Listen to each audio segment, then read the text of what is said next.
Here we have a SAT math question. Okay, let's go the information. P of t equals to 90,000 times 1.06 to the t power. The given function P models the population of Lowell t years after a census. Which of the following functions best models the population of Lowell m months after the census?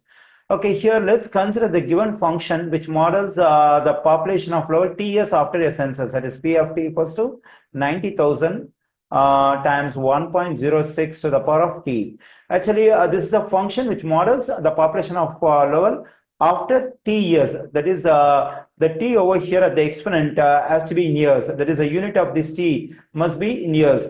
But they are asking us to find the function which models the population of Lowell m months after the census. So, for example, if I plug in t is equal to 1, or t is equal to 2, or t is equal to 3 in the given function, always it will take this value 1, 2, or 3 as years, because the question clearly says t is in years. The unit of t over here is years. So, for example, if I plug in t is equal to 1, the function over here will give the population after 1 year. If I plug in t is equal to 2, the function will give the population of Lowell after 2 years. So whenever I plug in some value for t over here, it will be in years. But we have to find the population m months. So in case, for example, in the same case, if I want to find the population of Lowell after 24 months, what should I do? So after 24 months means, can I plug in 24 for this t? No, because if I plug in 24 for t over here, the function will understand. So they're asking us to find, they're trying to find population after 24 years, because always t is in years.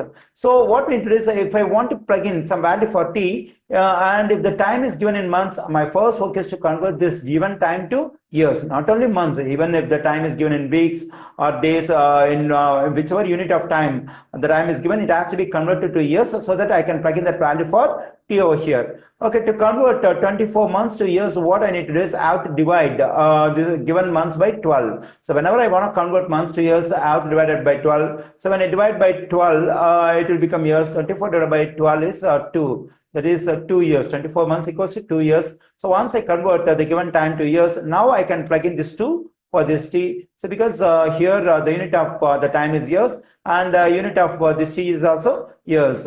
But our question is not to find the population after 24 months, after m months. So if I want to convert this m months to years, what I need to do is I have to divide this m by 12. So when I divide this m by 12, automatically it will become years. Okay, now this unit of this m over 12 is years. I can plug in this m over 12 for this t. So when I do so, I'm getting P of t is equal to 90,000 times 1.06 to the power of m over 12. So this function gives a population of Lowell m months after the census. We find this function in option D. So the correct answer choice for this question is option D.